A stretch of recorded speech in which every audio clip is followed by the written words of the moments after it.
앞서가서 좋기는 하지만 가끔씩은 살짝 너무 앞서가서 조금은 불편한 돈다방 미쓰리 7월 10일 금요일 방송 시작하겠습니다. 앞으로 가끔씩 돈다방 미쓰리 녹음할 때 오프닝에 공지를 좀 해드려야 될 것 같아요. 방향성을 보고 매매하시는 분들에게 돈다방 미쓰리는 독입니다. 그런데 지금 시장이 수질이 어떤지, 저질인지 아닌지가 궁금하신 분들께 돈다방 미쓰리는 보약이 될 겁니다. 라는 멘트를 좀 해드려야 될 것 같습니다. 많은 개인 투자자분들, 거의 모든 개인 투자자분들이 증권 경제 방송을 시청하는, 청취하는 이유는요, 딱 한 가지입니다. 그래서 알겠고, 오른다는 거야, 내린다는 거야. 아, 올라? 그러면 언제 올라? 아, 그때 올라? 그럼 어디까지 올라? 이게 목표고요. 여기에 조금 욕심이 과하면 더 나아가서 그래? 그럼 오르면 난 뭐 사야 돼? 아이 좀 알려줘봐. 이게 개인 투자자들이 갖고 있는 모든 생각입니다. 그러다 보니까 거의 모든 증권 경제 방송이 거기에 포커스를 맞춰놓고 있는 거죠. 그리고 저도 한때는 그런 방향성 매매를 했던 사람입니다. 근데 안 되더라고요. 그래서 제가 주식 공부를 할 때 완전히 방향성을 틀어놓고 방향성이 중요한 게 아니라 내가 매매하는 이 주식 시장이 과연 진짠지 아닌지, 좋은 건지 나쁜 건지 그 질을 좀 구별할 수 있는 방법을 공부하자라고 완전히 공부 방법을 틀었습니다. 그랬더니 옛날에 방향성 매매할 때보다는 사실 뭐라 그럴까요? 조금 이렇게 약간 흥미진진한 거는 좀 떨어져요. 왜냐하면 그때 제가 막 급등주 막 초단타를 치고 막 그랬던 사람이거든요. 근데 대신에 이제 저도 이제 나이도 있고 또 주식을 늙을 때까지 할 거기 때문에 그런 아주 흥미진진함보다는 시장의 질을 보고 낄끼 빨빠, 그러니까 낄 때 끼고 빠질 때 빠지고, 물론 저는 빠질 때는 없을 겁니다. 빠질 때는 또 다른 종목을 매매하겠죠. 뭐 여하튼 저는 그런 주식 공부를 해서 제가 시황을 보는 방법, 제가 매매를 하는 스타일이 거기에 맞춰져 있다 보니까 어찌 보면은 증권 경제 방송을 하는 사람의 자격으로서는 좀 미달인 거죠. 근데 그럼에도 제가 방송을 하는 이유는요. 여러분, 주식시장이 그런 게 아니라고요. 여러분들이 모르는 뭔가가 있다고요. 여러분들 그런 거 모르시죠? 미쓰리가 증권사 4군데나 옮겨다니면서 알고 있는 게 좀 있거든요. 여러분들이 얼마나 뒤통수 맞고 있는지 알고 있거든요. 제가 그거 좀 알려드릴게요. 약간 이런 수다를 좀 떨고 싶어서 방송을 하고 있는 거거든요. 그래서 최근에 뭐 최근은 아니죠. 약간 슬럼프처럼 이렇게 저를 힘들게 할 때가 있습니다. 그럴 때마다 저도 약간 예민한 편에 속하는지라 스스로 막 자학하는 그 행동을 하거든요. 뭐 이렇게 이상한 게 아니라 그러니까 스스로 막 저를 괴롭힙니다.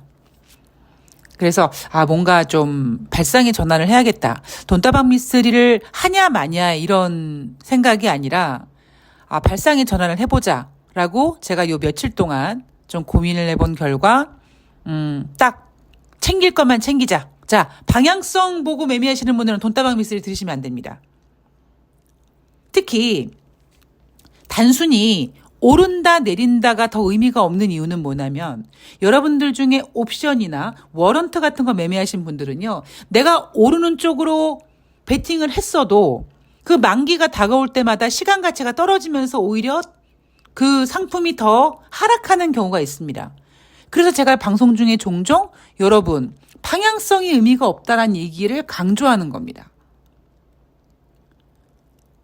돈다방 미쓰리는 방향성은 모르겠고 그런데 앞서가긴 해요.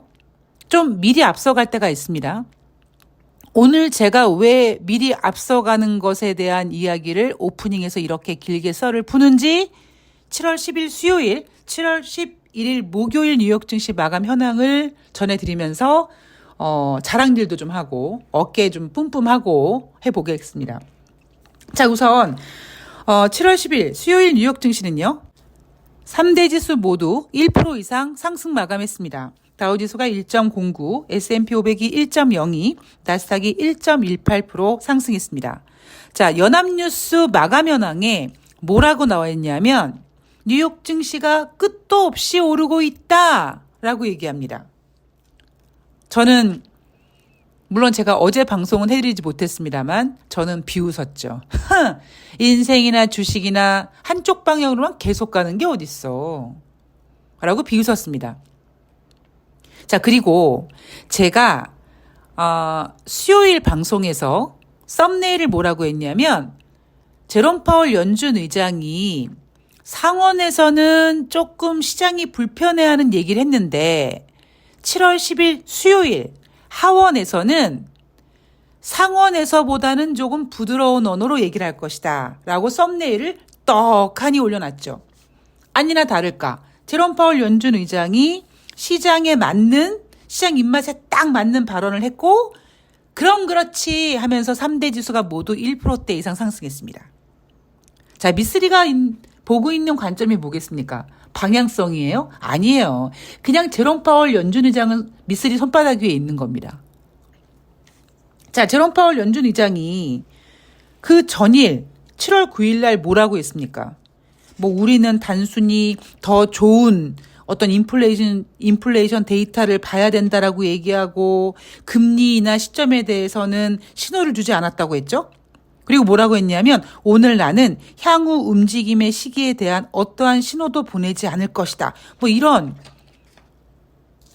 아주 발칙한 발상을 함으로써 주식시장은 저 미친 거 아니야? 너 죽어볼래? 이렇게 협박 같은 걸 했단 말이에요. 그래서 제가 제롬 파월 꼬리 내리겠구나.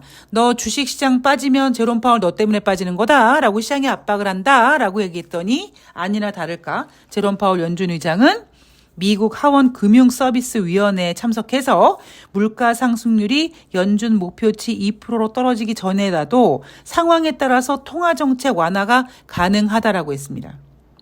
인플레이션이 2%에 완전히 도달할 때까지 기다릴 필요도 없다라고 얘기했습니다. 전일 상원에서 얘기한 거와는 전혀 다른 멘트를 한 거죠. 왜냐? 제롬 파월 연준 의장은 쫄보거든요. 자, 제롬 파월 연준 의장은 미쓰리의 손아귀에 있다라는 거를 생각해 주시고요. 자, 금리 인하 가능성 9월 달에 금리 인하할 가능성 73.3%까지 올라왔고요. 이거는 7월 9일 화요일 수준과 비슷한 수준입니다. 자, 이게 7월 10일 수요일 뉴욕 증시였습니다. 자, 미쓰리가 여러분들께 계속 가스라이팅하는 부분이 있어요. 그게 뭐냐? 여러분, 지금 주식시장은요, 유동성 장세가 아니에요. 그래서 어떤 악재가 툭 나오면 시장이 쿵 하고 내려앉을 거고요. 지금 시장이 기대하고 있는 금리 인하가 25bp 9월 달에 한다고 해도 주식시장은 그 금리 인하 가지고 더 이상 올라가기 어렵다.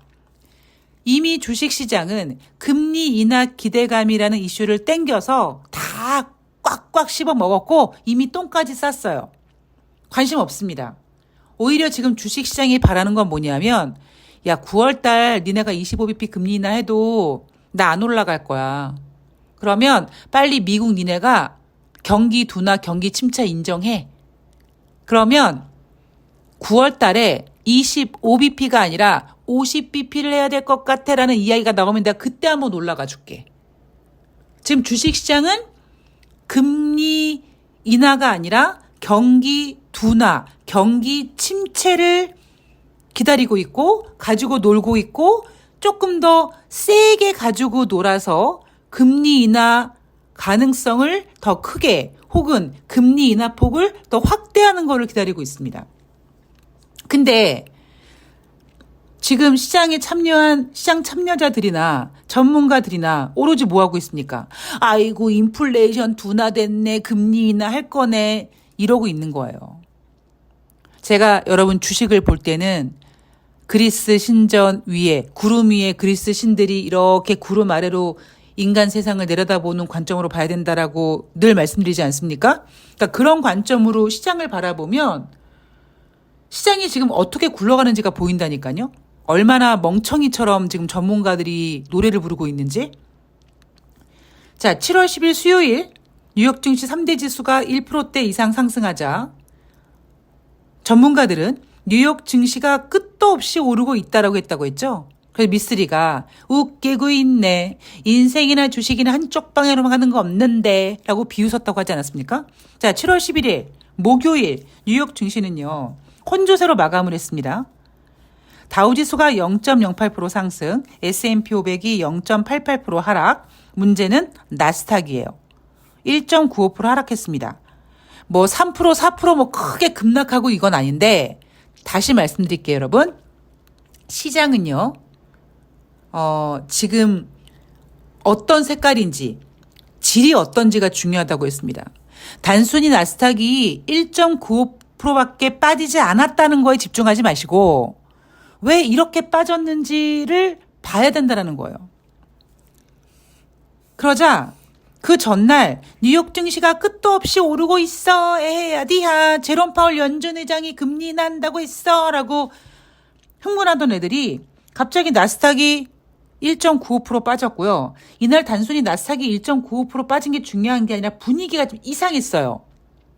그러니까 뭐라고 표현하냐면 7월 11일 목요일 뉴욕 증시 특히 나스닥 하락에 대해서 뉴욕 증시가 기묘한 하루를 보냈다라고 합니다. 여러분들은 뉴욕 증시가 끝도 없이 오르고 있다. 뉴욕 증시가 기묘한 하루를 보냈다. 이런 거를 10년, 20년, 30년 들어보십시오. 여러분들이 주식으로 돈을 버실 수 있는지 없는지. 왜 미쓰리가 방향성이 중요한 게 아니라 질이 중요하다고 저렇게 노래를 부르는지. 자, 이날 특징적인 모습은요. 대형 기술주 하락. 기술주들이 하락하면서 나스닥이 거의 2% 가까이 하락했고요. 그냥 이것만 하락했으면 괜찮아. 그냥 나스닥만 하락했으면 아이고 그래 뭐 흔히 핑계 잘 되는 거 있잖아요. 차익 실현 매물이야. 뭐 이익 실현했어. 그동안 많이 올랐어. 뭐 S&P 500과 나스닥이 그동안 계속 사상 최고치를 기록했는데 뭐 이 정도는 빠져야지 라고 했단 말이에요. 근데 이날은 대형 기술주들은 하락했지만 중소형주와 가치주, 특히 배당주, 경기 둔화, 경기 침체에 반응하는 애들이 올랐단 말이에요. S&P 500과 중소형주 지수인 러셀 2000의 괴리가 약 45년 만에 나타난 이 괴리가 가장 크게 나타난 게 45년 만이라고 하고요. 너무 극단적으로 나타났다고 합니다. 1979년 이후 처음이라고 합니다. 시장이 놀랬죠. 여러분 왜 이런 일이 벌어졌을까요? 제가 계속 노래 불렀죠. 여러분 지금 유동성 장세가 아니라니까요. 그리고 제가 최근에 2008년도 금융위기 직전 이야기를 종종 해드렸죠.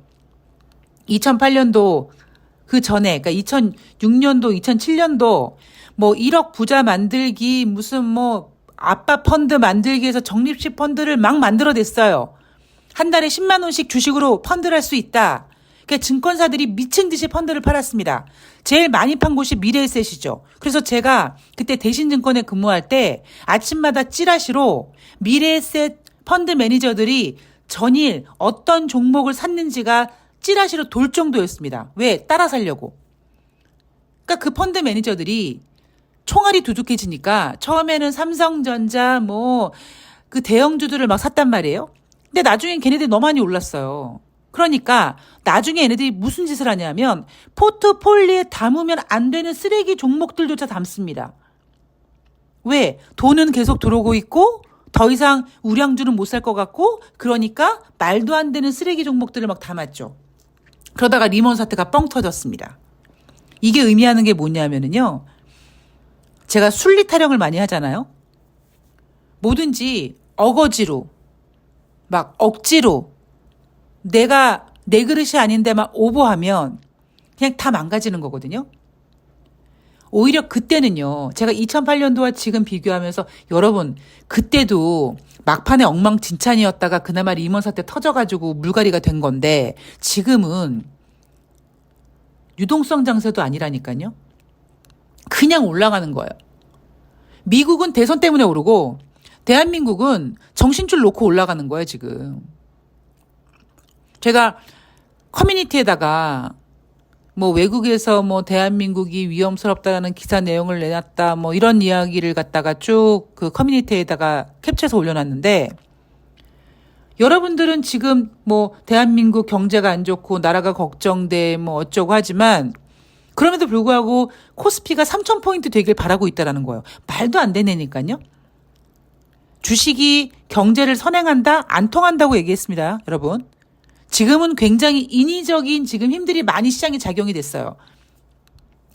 제가 최근 들어서 여러분 뭐 세력들이 밑에서 이렇게 매매할 때 이렇게 쭉 기다가 이렇게 막 출렁출렁 거리다가 이렇게 뭐 약간 그 간 좀 보고 이렇게 올라가고 막 이런 얘기 계속 해주지 않았습니까? 그 모든 결과가 지금 7월 11일 목요일 뉴욕 증시에 나타난 겁니다.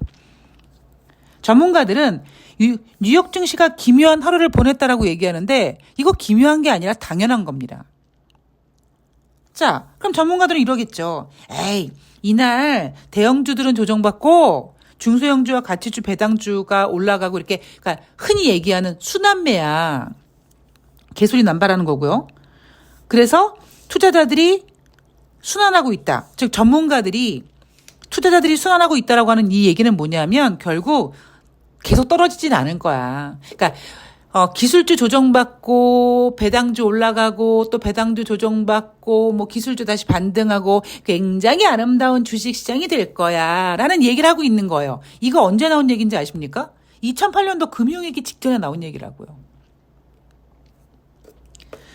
자, 연준이 9월 금리 인하를 개시할 것으로 시장이 기정사실화하면서 인공지능 및 반도체 관련주가 대거 매물로 나왔다. 자, 이 현상은 뭐냐? 이제 와서 전문가들은 올해 금리 인하 기대감을 바탕으로 시장을 이끌어왔던 만큼 뉴스에 파는 것이다 라고 얘기합니다. 제가 오늘 오프닝에서 그랬죠? 여러분, 이제 미국이 금리 인하해도 주식시장 안 오릅니다. 미쓰리가 앞서가긴 합니다. 속도 조절이 여러분들 기대에 미치지 못할 때가 있지만 그래도 미쓰리는 앞서가긴 해요. 맞추긴 합니다. 자, 이날 발표된 경제지표 6월달 소비자 물가지표 CPI가 전월 대비는 0.1% 하락했습니다. 2020년 코로나 발생하고 5월 이후에 전월 대비 하락한 건 지금 처음이에요. 전월 대비 하락했다. 전월 대비 둔화됐다. 이거를 아직까지는 전월 대비 둔화됐으니까 이제 금리 인하하겠네 라고 포장을 하려고 하지만 전월 대비 둔화됐다는 건 무슨 의미다? 경기 둔화입니다. 더 나아가서 경기 침체입니다. 미국이 인정하고 있지 않을 뿐이에요. 그리고 전년 동월 대비 3.0% 상승. 이 상승폭은 2021년 4월 이후 가장 낮은 수준의 상승률이라고 합니다. 자, 현재 금리 인하 가능성 9월 달에 금리 인하 할 가능성 92.7%까지 올라왔어요. 전일 73.3%라고 말씀드렸죠? 굉장히 높은 수준으로 올라왔습니다. 자, 이제는 9월 달에 25bp가 중요한 게 아닙니다. 25bp 금리 인하에도 한다고 해도 주식시장 눈 하나 깜빡하지 않아요. 아까 얘기했잖아요, 전문가가. 나 말고 다른 전문가가 얘기하잖아요. 올해 금리 인하 기대감을 바탕으로 시장을 이끌어왔던 만큼 뉴스에 파는 것이라고요. 저는 그거를 약간 의인화해서 주식시장은 여러분 이제 금리 인하 25% 재미없다고 이렇게 표현해 드린 겁니다. 자, 제가 지금 계속 얘기하는 부분이 하나 있습니다. 시카고 옵션 거래소에서 거래되고 있는 변동성 지수, 일명 공포지수라고 불리는 VIX 지수 12.92포인트입니다. 오른다 내린다의 문제가 아니라 너무 지금 이 12포인트에서 오랫동안 정지되어 있어요. 얘 어느 순간 방향을 한번 틀 겁니다. 제가 다시 말씀드리지만 저는 여러분들을 협박하려는 생각은 없어요. 공포감을 줄 생각은 없습니다. 뭐 어떤 악재가 나와도 저는 눈 하나 깜빡하지 않을 거기 때문에 뭐 악재든 호재든 상관없지만 제가 어떤 이야기를 했을 때 여러분들이 분명히 무서워할 거라는 걸 저는 알고 있습니다. 그래서 오히려 저는 여러분들한테 그런 거 무시하지 마세요. 여러분들은 지금 계속 미쓰리한테 가스라이팅 당하고 있잖아요. 뉴스에 파는 거래. 이날 빠졌어. 이상하다. 소비자 물가지표가 하락했는데 나스닥이 하락했어. 이상하네? 미쓰리가 그랬어. 이제 금리 인하 주식시장이 재미없어 한다고. 그런 거네. 그렇게 여러분들도 이제 단단해지는 겁니다. 주식시장에서는 못 깨가야 된다고 말씀을 드렸죠. 자, 공포를 드리고 싶은 생각은 없습니다만 여러분들 머릿속에 각인돼야 될 부분. 지금은 유동성 장세가 아니에요, 여러분. 그나마 2008년도는 뭐 어떤 스트레스 테스트 같은 게 없었으니까 약했으니까 리먼 사태가 터지고 이랬습니다. 지금은 알고 있는 악재는 더 이상 악재가 아니라고 미쓰리가 생각하고 있는 체크하고 있는 모든 대부분의 악재들은 만약에 튀어나와도 시장이 어느 정도 견딜 겁니다. 이제는요, 튀어나올 악재가 중요한 게 아니라 그 악재 시장이 얼만큼 견딜 수 있느냐가 관건인데 지금 시장이 저질이어서 잘 못 견뎌요. 물론 이대로 계속 꼬꾸라지지 않아요, 여러분. 전문가가 얘기했던 것처럼 또 뭐 갑자기 또 막 배당주가 또 다시 하락하고 기술주가 반등하면 이거 봐라 기술주 다시 오르지 않냐 이게 순환매다라고 깝칠 건데 시장의 질이 그렇지 않다고요. 자, 전문가들은 이런 얘기하더라고요. 소비자 물가지표 둔화됐다. 자, 인플레이션 지표 완화됐으니까 9월달에 금리 인하할 거다. 그리고 오늘 밤에 발표되는 생산자 물가지표만 둔화되면 금리 인하가 확실해질 거다라고 예상하고 있는데 제가 일요일 방송에서 말씀드렸죠. 생산자 물가지수 지금 시장 예상은 둔화가 아니라 상승됐을 거라고 보고 있다고요. 물론 이것도 일부러 상승됐을 거라고 예상해 놓고 둔화되면 진짜 금리 인하 한다라는 그 시나리오를 쓰려고 하는지 모르겠습니다만 어쨌든 지금 예상치는 상승으로 나와 있습니다. 긴장의 끈을 놓으시면 안 된다는 거예요. 자, 오늘 돈다방 미쓰리는 여기까지 하겠습니다. 오늘 밤에 발표되는 생산자 물가 지표를 가지고 내일 또 열심히 시장의 질에 대해서 여러분들이 놀고 있는 주식시장이 지금 1급수인지 똥물인지 잘 정리해서 여러분들 찾아뵙도록 하겠습니다. 더운 날씨에 건강 조심하시고요. 전 내일 뵐게요. 고맙습니다.